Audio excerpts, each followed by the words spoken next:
problèmes ouverts. Vous êtes en master de recherche, donc la fin du cours, les deux dernières séances aujourd'hui et demain, ça va être un petit peu sur ce qui se fait actuellement et quels sont donc les sujets chauds, on pourrait dire, donc, de la recherche liée avec ce cours. Donc, première étape, premier point, c'est les aspects modélisation des observations.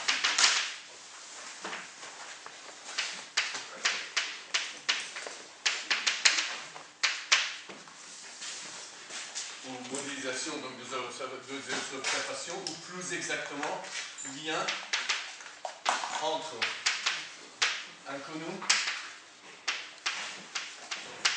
et observation. Ou ce qu'on a appelé aussi modèle direct.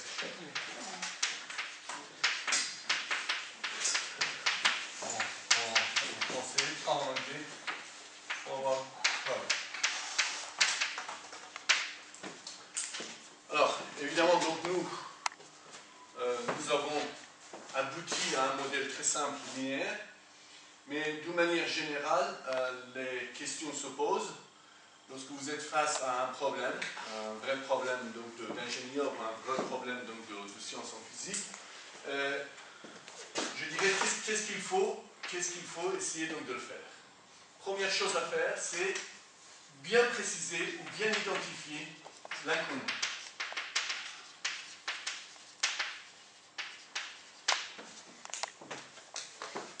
Par exemple, si vous êtes dans un problème de tomographie à rayons X, considérez le cas, par exemple, 2D, donc vous cherchez à identifier une quantité qui puisse vous renseigner sur l'application concernée. Alors, c'est quoi exactement donc cette quantité-là que vous cherchez? Ça peut être très important. Par exemple, si on considère ça comme étant la densité de la matière, évidemment la densité de la matière peut donner donc une information sur le corps humain, et la variation de la densité de la matière, exemple, tomographie, la variation donc de la densité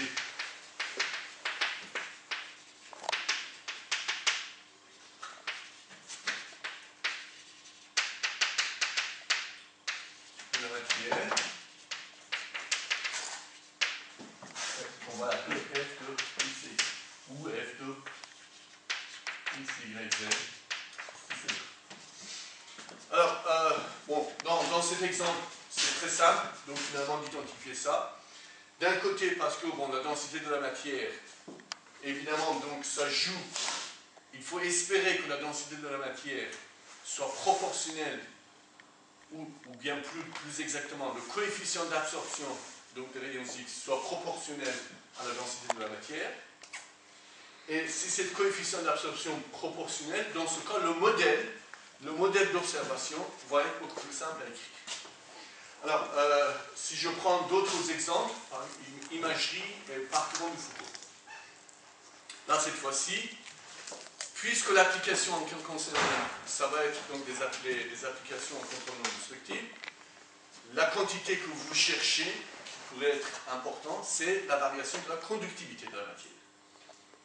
Les endroits où c'est le métal, la conductivité est très faible, et les endroits où donc c'est de l'air, par exemple, s'il y a un défaut dedans, c'est la conductivité qui va être très importante. Alors, ça peut être permittivité, ça peut être aussi perméabilité magnétique. Donc vous voyez que suivant l'application, il faut bien identifier quel est l'inconnu en question. En tomographie à émission de positons, vous allez considérer comme étant la quantité que vous cherchez à estimer, c'est la densité de la matière radioactive qui se trouve à un endroit donné. Parce que vous avez injecté donc de la matière radioactive dans le sang. Cette matière radioactive qui est dans le sang, il va aller donc dans le cerveau. Suivant les endroits où le cerveau est actif ou pas actif, la densité de la matière radioactive dans ces endroits-là, il peut être plus importante ou moins importante. Vous voyez qu'il y a toute une partie qui va être très importante et il va y avoir des conséquences à pouvoir écrire le modèle qui lie les inconnus aux observations. Donc, deuxième étape, donc, dans ce cas, effectivement, bien identifier la grandeur qu'on peut mesurer, identifier la grandeur observée, ou la grandeur qu'on peut observer, qu'on a appelé G, et évidemment, donc, écrire lien entre G et F. Alors, comme je dis, très souvent, les problèmes réels, il y a beaucoup de choix à faire ici, il y aurait beaucoup de choix à faire ici, et en conséquence, il va y avoir des équations plus ou moins sophistiquées à écrire qui liraient donc G et F. Et très souvent aussi, donc, ces équations-là, soit ce sont des équations implicites, soit ce sont des équations couplées, plusieurs équations couplées. Le cas extrême où on va pouvoir linéariser toutes les équations et arriver à une équation linéaire, c'est souvent on le fait ça. Pourquoi on le fait ça? Parce qu'on ne sait pas faire finalement grand chose d'autre dès que ce n'est pas linéaire. Alors dès que ce n'est pas linéaire, alors il reste, je dirais, un domaine qui est donc un modèle bilinéaire. Là aussi il y a pas mal de choses qui ont été faites. Mais dès qu'on sort de cadre donc linéaire, les méthodes ou l'application devient beaucoup plus rare. Donc, écrit donc le lien entre G et F. Alors, bon, nous, dans ce cours, on s'est arrêté. Donc, évidemment, donc, la troisième étape, c'est simplification du modèle. Simplification. Par exemple, linéarisation, bilinéaire, linéaire, bilinéaire, etc. Alors, quand on dit non linéaire, ça n'a pas de sens en fait. C'est non-propriété, ça n'a pas de sens. Il faudra, si c'est non linéaire, il faudra essayer de voir quels sont les cas qu'on pourrait faire. D'accord? Et donc, et finalement, bon, nous on s'est intéressé à un modèle linéaire. Donc, pour l'instant, tout ce qu'on a dit. Donc, si on peut aboutir à un modèle linéaire, évidemment, donc tout ce qu'on a appris donc, dans ce cours, on va pouvoir donc l'appliquer. Donc, le modèle linéaire le plus général que j'ai écrit, c'était ça.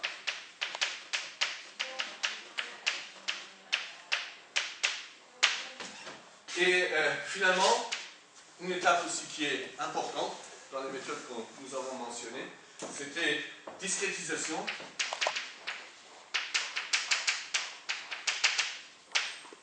Et nous sommes aboutis à G égale HR plus epsilon. Mais ne croyez pas que écrire G égale HR plus epsilon, c'est un aboutissement. Il faut bien regarder F, quelles sont ses dimensions, quelles sont les structures de F, quelle est la structure de G, surtout, quelle est la structure de la matrice H. Et est-ce que cette approximation donc, de bruit qui est additive ici est valable ou. Donc voilà, donc sur l'aspect premier point, il y a encore beaucoup de choses.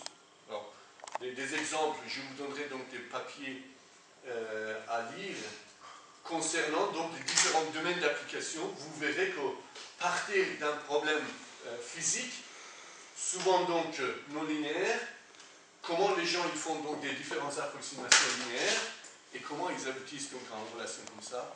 Et ensuite, on va pouvoir appliquer donc ce qu'on va dire. Mais toutes ces étapes-là, ils vont être très importantes. Et un aspect aussi qu'il ne faut pas négliger, c'est lorsqu'il y a plusieurs modélisations possibles. Lorsqu'il y a plusieurs modélisations possibles, il va y avoir un problème qu'il faudra qu'à la fin on vient et on en discute, c'est l'aspect sélection de modèles. Donc les conséquences de tout ça, lorsqu'il y a plusieurs modélisations possibles,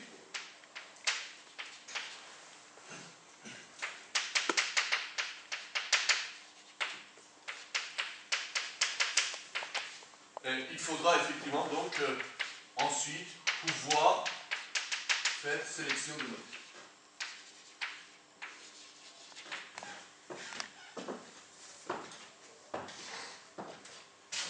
Bien. Alors, deuxième aspect, une fois qu'on a fait le modèle, c'est modélisation et caractérisation des erreurs.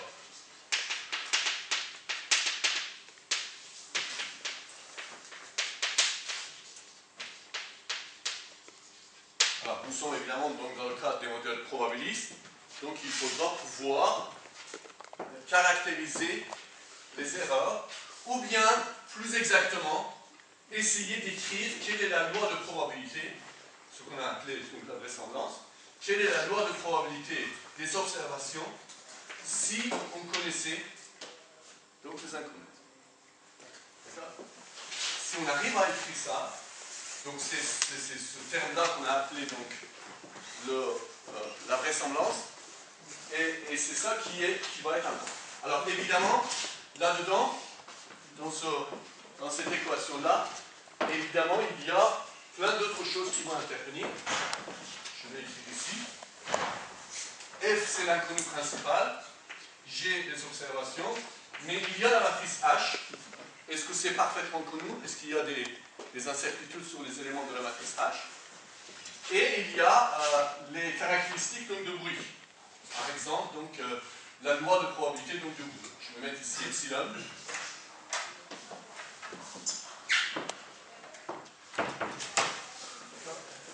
Alors, vous verrez que, par exemple, suivant donc, des applications, ce modèle-là peut être plus ou moins sophistiqué. Si la matrice H, évidemment, donc on avait dit, on va le linéariser, donc on a fait des approximations. Pour le calcul des éléments de la matrice H, peut-être ces calculs-là, ils peuvent être entachés de bruit, et d'autre part, ce qu'on a appelé donc le bruit, il faudra savoir comment on va pouvoir le modéliser. Alors, le modèle, exemple très simple qu'on a déjà donné, déjà fourni, c'était donc, exemple élémentaire, c'était lorsque epsilon était bruit blanc gaussien.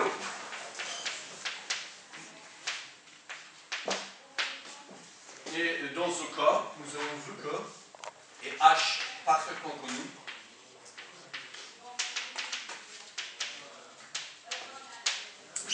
et dans ce cas, évidemment, donc,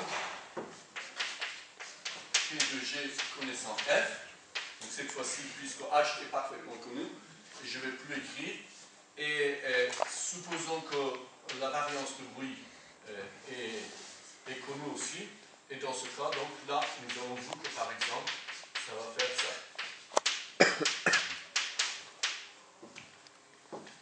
Un deuxième exemple, donc ça c'était l'exemple gaussien. Deuxième exemple, c'est en tomographie à émission de positons. Les grandeurs qu'on mesure, c'est le nombre des photons ou d'autres particules émises par le cerveau, par exemple.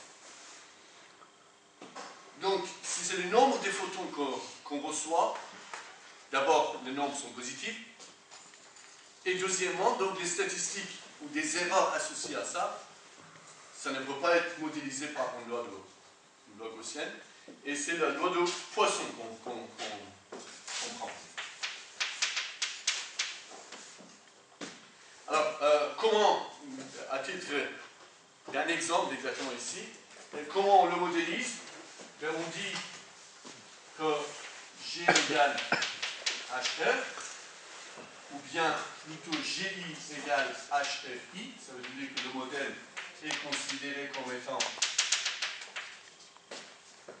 comme étant linéaire. Et chaque GI, ce qui est Poisson, qui est modélisé comme une loi de Poisson, c'est le nombre des GI, c'est le nombre des photons reçus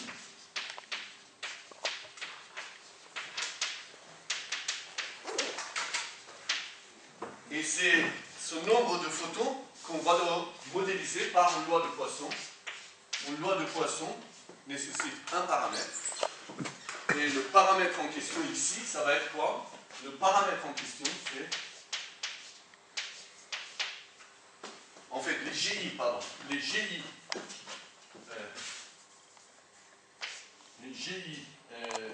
ça va, c'est bon. Ça va s'écrire comme ça. Et ce qui signifie que, par exemple, P de GI connaissant H et F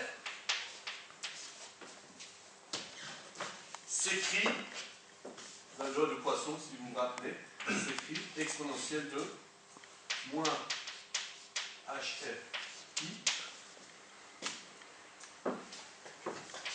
HF I puissance GI divisé par GI factoriel. Voilà. Juste pour vous rappeler, la loi de Poisson ici, P de X, connaissant lambda, s'écrit quelque chose qui est proportionnel. Alors, ce n'est pas exactement égal, c'est proportionnel à. C'est écrit proportionnel à exponentielle du moins lambda. Lambda puissance x divisé par x. Donc là,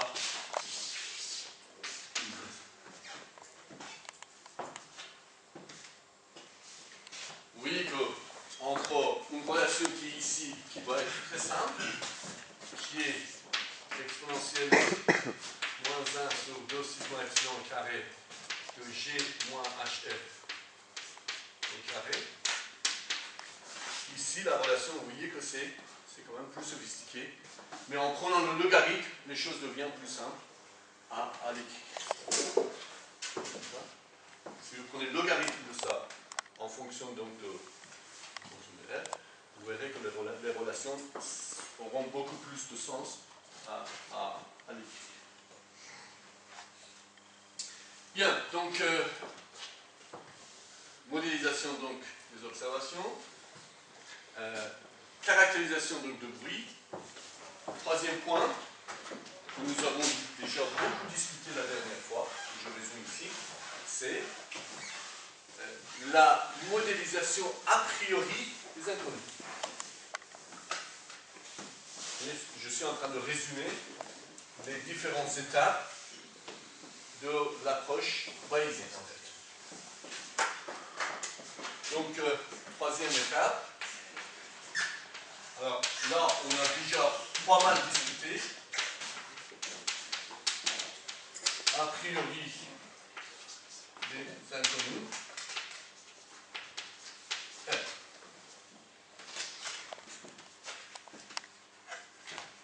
Alors, quels sont donc les... En sommaire, donc des choses que nous avons déjà pas mal détaillées la dernière fois. Les FJ, on pourrait dire tout simplement la loi uniforme entre A et B.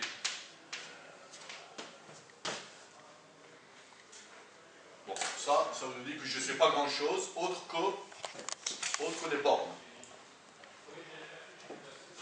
Autrement dit, les P de FJ, je ne connais pas non plus grand-chose sur les liens, P de FJ égale une constante qui est 1 sur B moins 0, supposons B supérieur à A. Et égale 0 en dehors de ça. Si X entre A et B, et si X est en dehors.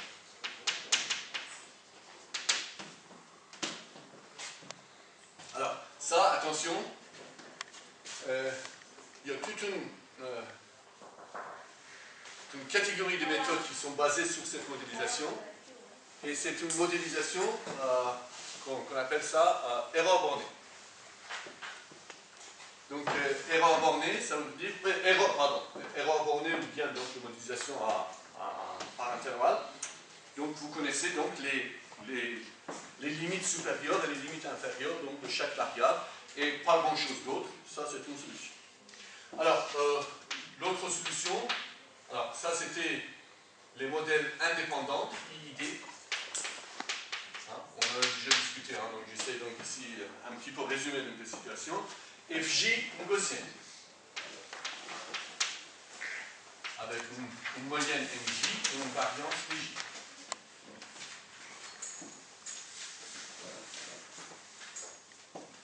Alors, après, FJ, une loi gamma, avec un coefficient alpha J et bêta J, etc., etc. Donc, les modèles IID ou les modèles séparables.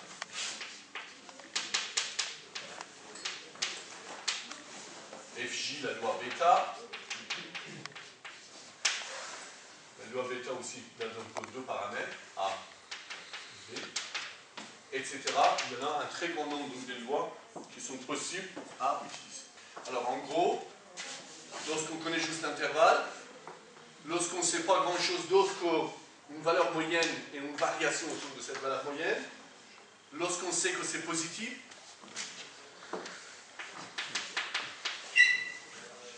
lorsqu'on sait que c'est entre A et B,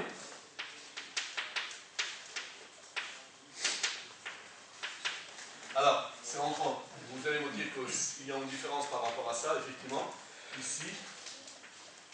Oui, c'est entre A et B, mais par contre, on sait que la plupart du temps, c'est plus proche de A que plus proche de B. C'est pas uniforme. Ou l'inverse. La plupart du temps est plus proche de B que plus proche de A. On peut utiliser donc la loi gamma, la loi bêta, et un cas particulier de la loi bêta, c'est effectivement le cas la loi uniforme. C'est un cas particulier.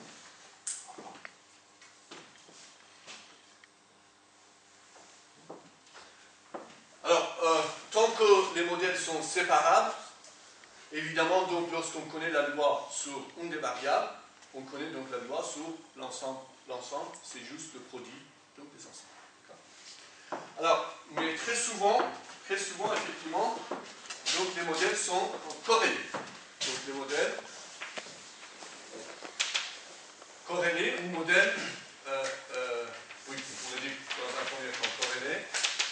Et un sous-ensemble donc des modèles corrélés, c'était des modèles markoviens. Mais dans le cas, par exemple, un exemple donc, de modèle corrélé, c'est lorsque les FJ suivent une loi MJ et BJ, mais que FJ et FJ-1, ou FJ et FJ sont corrélés. Et si ils sont corrélés, comment on va pouvoir l'écrire? On va pouvoir l'écrire que P de FJ va dépendre de FJ-1, par exemple. Ça, c'était donc un modèle markovien d'ordre 1, ou un modèle AR d'ordre 1. Et un exemple de situation le plus élémentaire, c'est ici FJ-1, et ici, ça. Alors, nous avons vu que, dans le cas d'un modèle corrélé comme ça, évidemment, donc il faudra aussi qu'on définisse P de F1. Si P de F1 aussi, on suppose que c'est une gaussienne avec une moyenne 0 et la même variance. À partir de ces deux ensembles, on va pouvoir écrire la loi de F.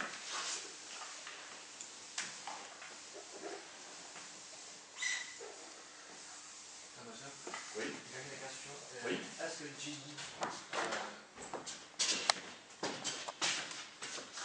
Oui. Non, parce que il est facile.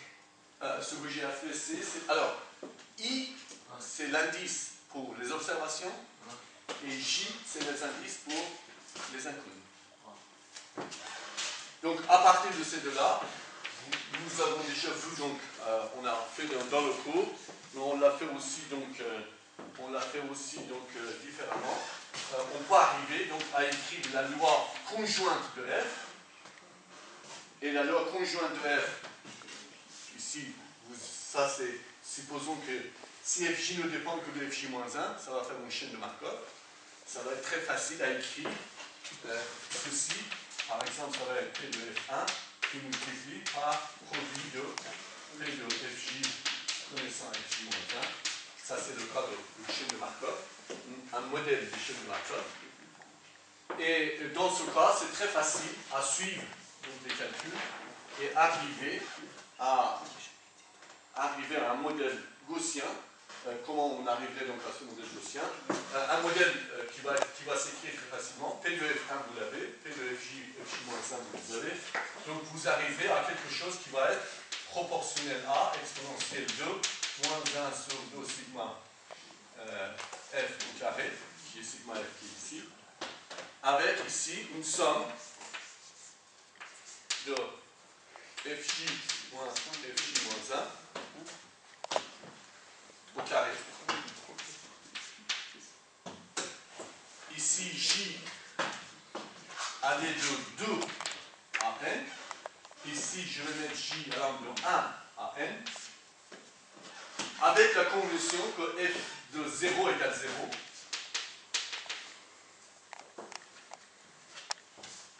On a tout ce qu'il faut pour y aller.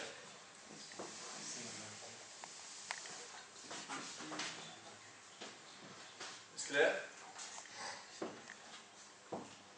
Et nous avons vu aussi que ceci, on va pouvoir l'écrire différemment.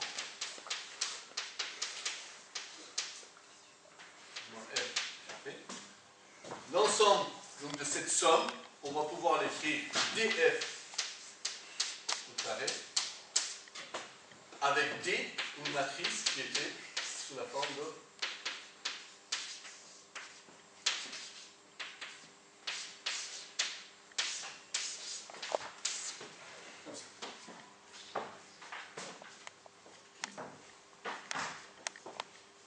et ce qui signifierait aussi que je vais pouvoir l'écrire que c'est égal à, finalement, égal à une gaussienne avec la moyenne qui est égale à 0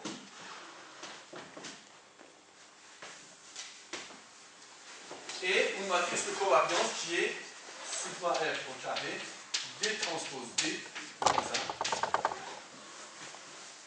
1. Et l'ensemble de ça, on pourrait l'appeler P0, qui est la matrice de covariance. Matrice de. Bon, P0, je l'appelle seulement cette partie-là. Vous connaissez donc le sigma F au carré à l'extérieur. Et l'ensemble ici, on pourrait l'appeler donc la matrice de covariance a priori.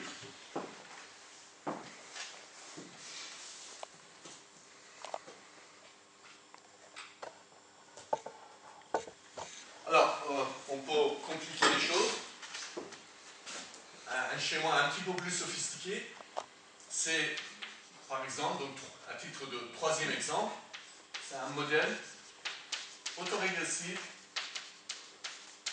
d'ordre 1.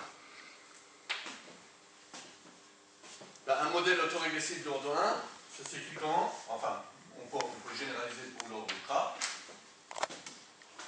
Un modèle autorégressif d'ordre K s'écrit que Fj est égal à une somme de coefficients AK Fj moins K plus état J.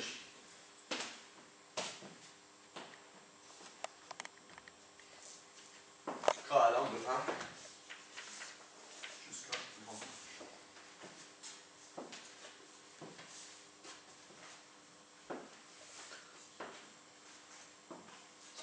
Vous voyez que, par exemple, ici dans ce modèle, alors, à travers donc, ces exemples, je vous donne aussi un petit peu donc, des différents développements qu'on peut faire. Vous voyez que cette relation-là, si vous pouvez l'écrire sous forme vectorielle, comment on va pouvoir l'écrire?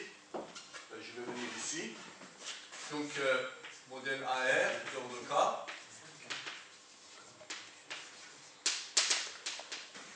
On va pouvoir écrire que F, si vous l'écrivez pour toutes les J possibles, vous arriverez à A F plus zeta. Hein? Vous écrivez cette équation-là pour différentes valeurs de J. Vous les mettez tout ça dans un vecteur.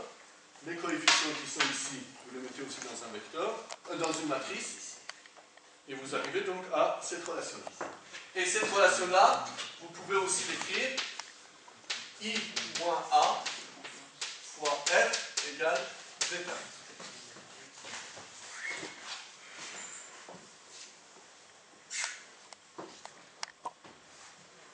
Et vous pouvez aussi l'écrire que F égale I moins A moins 1 fois zeta. Ce qui signifie que covariance de F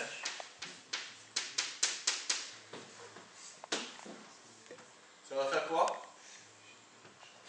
C'est I moins A moins 1, covariance de zeta, I moins A moins transpose. Mais Oui. ici, la F, c'est jusqu'à quoi? C'est F1 jusqu'à F. Oui. C'est la liste décalée. Alors, il va y avoir effectivement décalé. Donc là, on va pouvoir l'écrire. Évidemment, il va y avoir des effets de bord à prendre en compte. Mais bon, c'est une, je dirais une simplification. On peut les prendre en compte aussi, mais on arriverait quand même, on peut l'écrire sous cette forme-là quand même. Si on suppose une sorte de stationnarité, on va pouvoir arriver à cette relation. Ou en tout cas, les effets de bord, on les fixe à 0 par exemple, pour pouvoir écrire ces relations.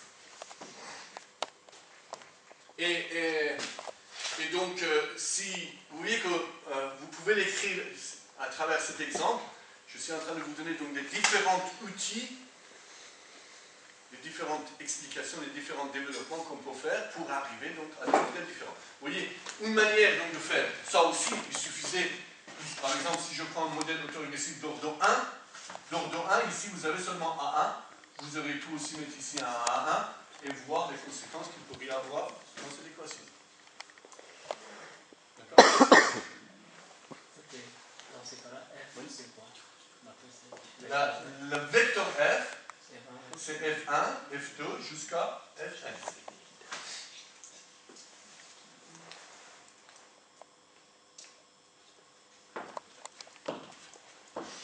Et par exemple, donc ce modèle-là, écrit sous cette forme, signifie quoi? Signifie que le vecteur F est une gaussienne. C'est ça. En fait, le développement que j'ai fait ici, c'est une manière de le faire. Ça, c'est une deuxième manière que je suis en train de faire pour arriver finalement au même résultat. Au même résultat qui est quoi? En supposant que covariance de zeta qui est donc l'erreur de modélisation ici, c'est sigma f au carré i. On arriverait finalement à la même chose, ça veut dire ici sigma f au carré, et voilà comme matrice, cette fois-ci au lieu de D transpose D, je vais avoir ça. Si j'appelle ça C, si j'appelle ça C transpose, ici j'aurai donc quoi? CC transpose comme matrice de covariance.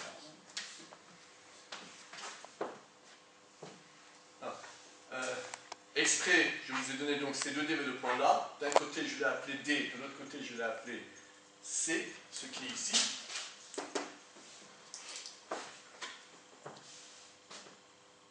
Vous voyez que d'un côté, on modélise, ici j'ai C transpose, alors que ici j'ai D transpose D puissance moins 1.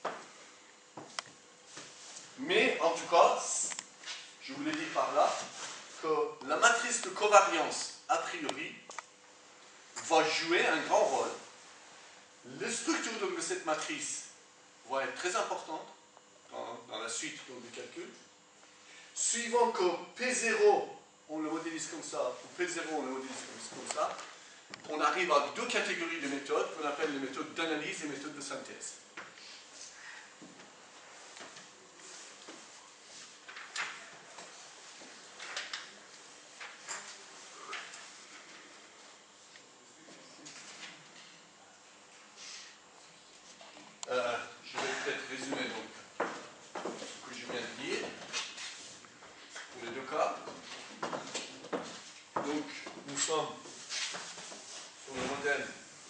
gaussien, mais de manière différente, gaussien corrélé, mais de manière différente à le modéliser.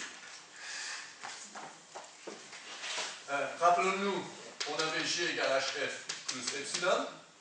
Ça, c'est ce qu'on appelle l'équation d'observation.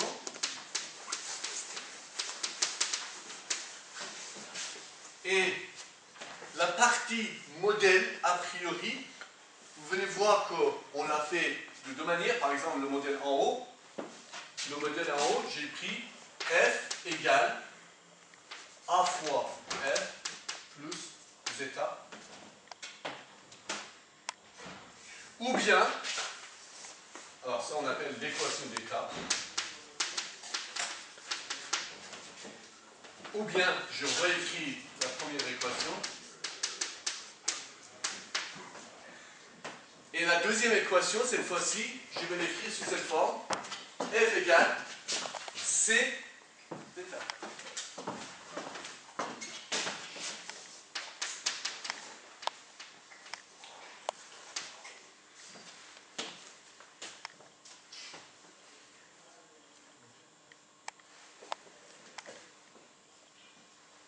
D'accord?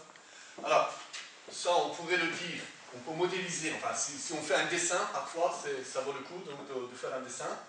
Ce modèle-là signifie que vous avez zeta qui rentre dans un filtre dont la fonction de transfert c'est C.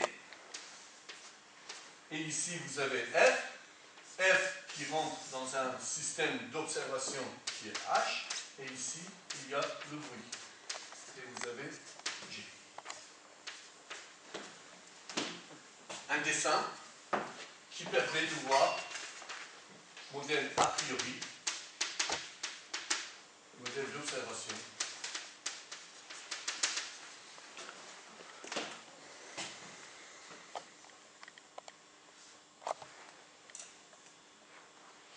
Alors, si je voulais faire le même dessin pour le schéma d'en haut. Oui. Ici, l'erreur du modèle, l'erreur d'entrée et l'erreur d'état n'est pas la même. Oui, c'est pas la même chose, effectivement. Effectivement, le zeta ici, on appelle l'erreur de la modélisation a priori, alors qu'ici, on appelle ça le modèle, l'erreur de l'observation. Alors, exprès, en fait, par l'intermédiaire de ça, je voulais vous faire écrire qu'il y a, vous voyez que là, j'ai séparé, j'ai rajouté, l'a priori, la modélisation a priori, on peut le faire de différentes formes. Ça, on appelle un modèle, ça c'est un modèle autorégressif, tandis que ça c'est un modèle MA, moyenne mobile. Ça c'est le modèle AR, ça c'est le modèle MA. Moving average, autorégressif.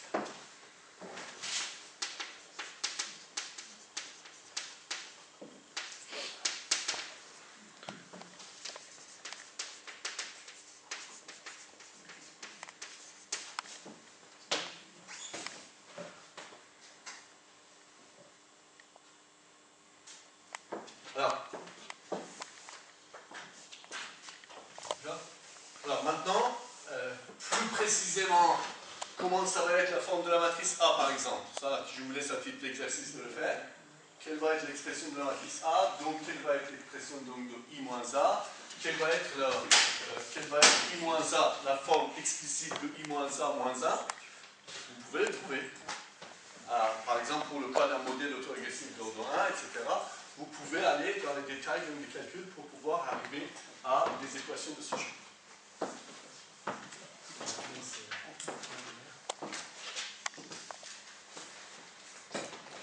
D'accord? Pour le cas gaussien, alors c'est ça aussi c'est son importance. Pour le cas gaussien, il y a des différentes manières de l'écrire des choses. Et évidemment, les conséquences aussi vont être très importantes ensuite pour la manière de calculer les choses. Ça, c'est un modèle différent donc, du modèle ici. Tout dépend, effectivement. Dans certaines applications, c'est beaucoup plus simple d'écrire les choses comme ça. Dans d'autres applications, c'est plus simple d'écrire les choses comme ça. Et ensuite, donc, les conséquences que vous pouvez avoir sur les équations et les relations probabilistiques. Bien, alors ensuite, vous voyez que c'est très important à cette partie modélisation a priori. Et lorsqu'on parle de corrélation, souvent on pense à un modèle gaussien. On peut aussi parler de corrélation dans le cas d'un modèle non gaussien, mais dès que le modèle est non gaussien, les relations et les équations ne s'écrivent pas aussi facilement que ça. D'accord? Alors, exactement, les modèles markoviens toujours, mais non gaussiens.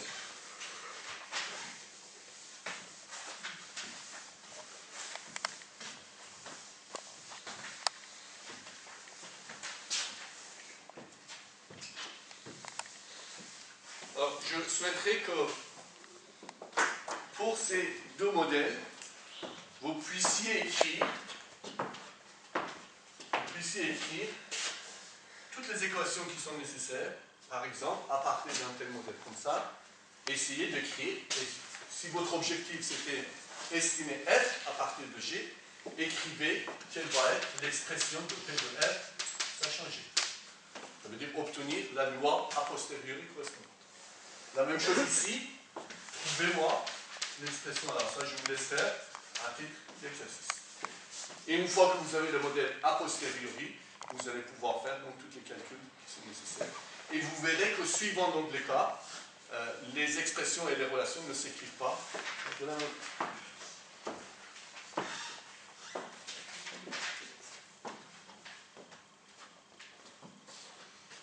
Alors, le deuxième, je dirais, grande famille que nous avons aussi déjà parlé donc la dernière fois, c'était le modèle markovien, plus général, non gaussien. Alors, nous avons vu que dans ce cas, P de F, alors, il y a deux manières, là aussi pareil, deux manières à écrire les choses, soit l'utilisation, ce qu'on appelle modèle markovien au sens strict,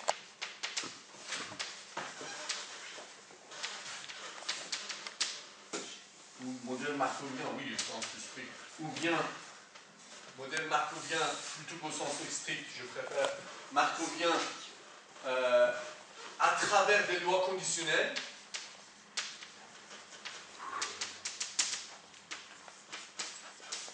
Ça veut dire quoi? Ça veut dire que pour chaque FJ qui va dépendre de ses voisins, on va écrire l'expression des lois conditionnelles. Ça veut dire FJ connaissant FI, I attend voisinage de J.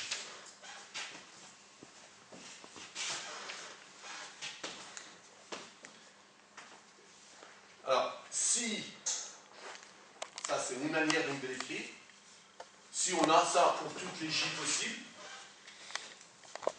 on va pouvoir écrire effectivement ensuite donc l'expression de P. Et on a le modèle de Gibbs, le champ de Gibbs, où on écrit directement P de F, qui est proportionnel à exponentielle de moins un coefficient. Évidemment, ça aussi, ça dépend donc des coefficients du modèle. Par exemple, modèle autorégressif, que j'ai écrit ici, c'est un cas particulier de ça.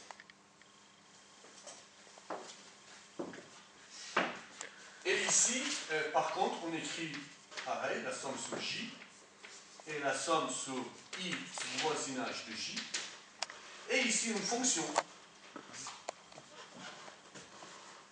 qui dépend évidemment donc de FJ et FJ.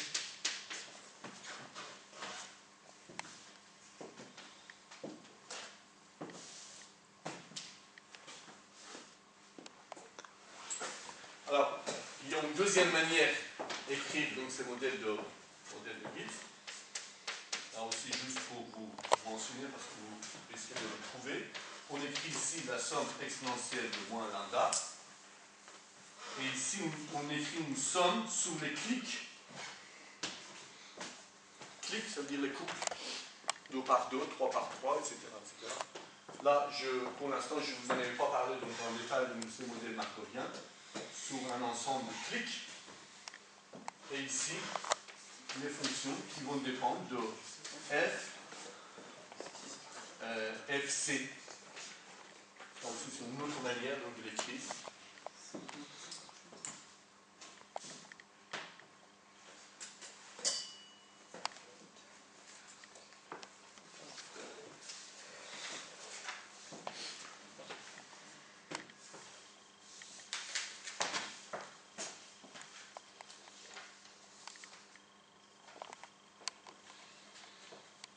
La dernière fois aussi, on a